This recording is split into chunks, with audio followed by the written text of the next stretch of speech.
Hey guys, it's Aurora, and if you have read the title, then you're probably thinking, Aurora, what the heck did you do? And that is what I'm talking about here today. So as I'm sure you guys probably know, this year Halloween was on a Monday, which is literally the worst day for Halloween to land on. But most people don't have a Halloween party on a Monday, so I had mine Saturday night. It wasn't like a big crazy Halloween party. First of all, we weren't doing anything illegal. We didn't have any drugs. We weren't drinking or anything. We literally had cake, balloons, silly string, and bubbles, okay?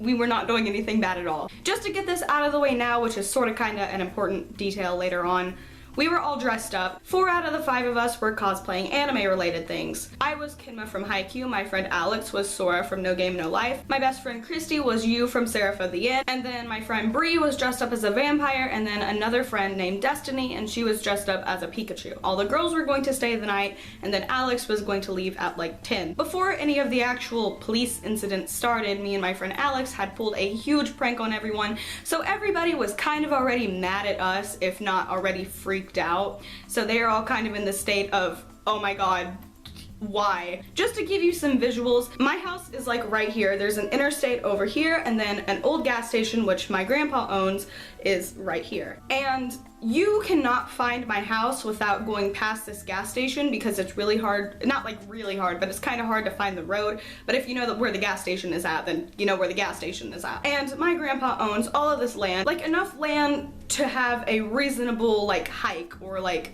you know, like mess around and like have a lot of room to run and stuff. And we own the land, which is where the gas station is at. And you can see the gas station from the exit that gets off the interstate. We're walking up to the gas station because that is where Alex's brother is picking him up because he doesn't know where our house is and it's just easier to walk to the gas station. All of us have flashlights, whether it's like a real flashlight or the torches on their phone. And we walk up to the station about 30 or so minutes early just so we can kind of like mess around and stuff. And me and Alex once again are like, hey, want to like mess around and scare everyone. So we're like scaring everyone and we're all having a good time. So we all have these flashlights and we're like flashing them all over the place and everyone's screaming because we're just left and right scaring each other. And we're just having a good time, you know, just like being teenagers, like walking around next to an abandoned gas station. Like, we're not doing anything bad. We're talking like, hey, have you heard about like the killer clowns and stuff? You know, we were just like freaking everyone out. I'm putting myself in their situation to where you're at your friend's house and the only like civilization is literally an interstate and you're just at an abandoned gas station. You would probably get freaked out too over the thought of clowns coming up and killing you. We walked down to where the road, like from the exit off of the interstate, connects to our land, to where you can like, the driveway basically to the old station. Destiny, she sees a beer bottle on the ground and picks it up and like throws it off into the like, you know, grass so like no one runs over it or whatever.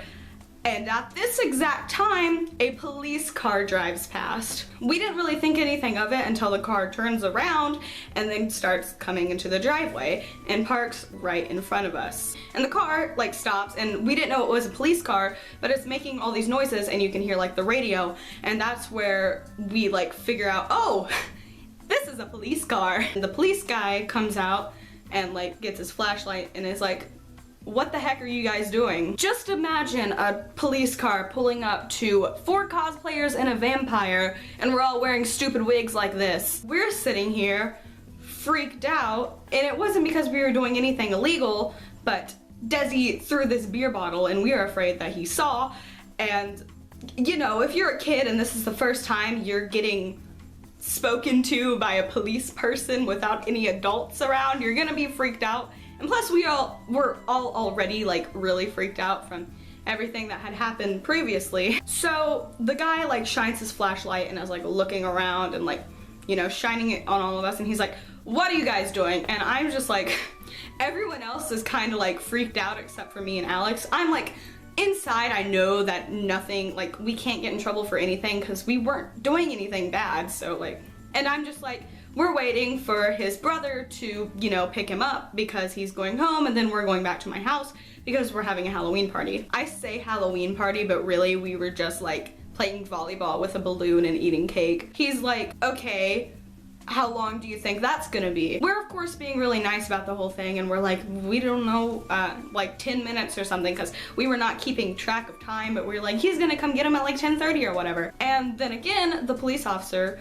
was like, okay, well, why are you here again? I guess he was asking again because you know how kids will like come up on, well, anyone really, will come up on spot with their story of why they're there, and we're just like, still waiting for his brother. And at this point, everyone is kind of just like really quiet except for me or Alex, and like we didn't of course like want to turn our flashlights off, so it'd be like, oh my god, we're hiding from the police, we're doing illegal things, when we're not. It's really funny because Christy was just like sitting there just like holding her flashlight, and I could just kind of see out of the corner of my eye how she was just like, what the heck? And I feel like Destiny and Bree were over there on the other side kind of freaking out over the bottle that she threw, because if they would have saw that, then they would have thought that we were drinking, and we're clearly underage, so we would have gotten in trouble for that, even though they would have like, you know, did the thing and we wouldn't have any like alcohol in our system. But it still would have been like not a fun situation. Then this is where the guy kind of, like the police officer kind of goes, well, this is private property, and he was like not like being a jerk about it at all. I'm just like, storyteller voices. He's like, you know, this is private property and you guys are trespassing because this is owned by my grandpa's name. And at that point I kind of like cut him off, which I probably shouldn't have done, but whatever. And I'm like, yeah, he's my grandpa and we just live right down the road. I live right down the road and we just walked here because we're waiting for him to get picked up. So he stops kind of like shining his light, looking for any like evidence that we were doing illegal things. He goes, what's your name? So I tell him my name, and he's like kind of nodding and stuff, and I'm just like, I don't know if this guy believes me, so let's give him my whole family tree. So I name off my mother's name, and then I name off my stepdad's name, who used to work at the station, and then I name off my aunt's name, who also used to work at the station, and the guy's just like, yeah, I get it, okay, I understand you're related to him. And then at this time, Alex's brother pulls up in his car, and he like opens the door really quickly because I guess he sees that it's like a police car. Officer, what are they doing? I'm sorry, my brother is involved in this, all this stuff. And it's like, first of all, he's just like clearly worried that we're doing like illegal things, and he's like, if you need to rough him up, then that's fine. And it's just like the officer or whatever, the police guy, he's just like, don't worry kid, it's all okay. They're just waiting for you, apparently. What a party. Alex gets in the car and leaves, and then the police officer leaves, and we're just kind of freaked out, and we're like, first of all, what if he would have found that beer bottle? He would have thought it was us. And secondly, we were like super freaked out because we were talking about all these like murderers and clowns, and then a car pulls up and gets out and starts shining a flashlight at us. And for me, I don't know about anyone else in the group, but you know, we're all good kids, so I'm imagining it was their first time too. But this was like the first time a cop has ever like, you know, confronted me, I guess. Oh my god, I'm such an angel. That's not, you know, completely understandable. The guy was doing his job. He was looking for kids doing evil things on, you know, like a weekend of Halloween. So that was the story about how a police officer crashed a Halloween party. When I say crash, I really mean freaked us out even more than we were already freaked out, because yeah. So yes, I hope you guys enjoyed this video, and if you did, then please go ahead and give it a big thumbs up. And if you want to see more videos like this from me every single Thursday, then you should go ahead and subscribe. But hopefully nothing more involving the police. And if you for some reason want more of me in your life, I'm not exactly sure why, but all of my social media links are down below. Thanks for watching, and I'll see you next week. Bye guys.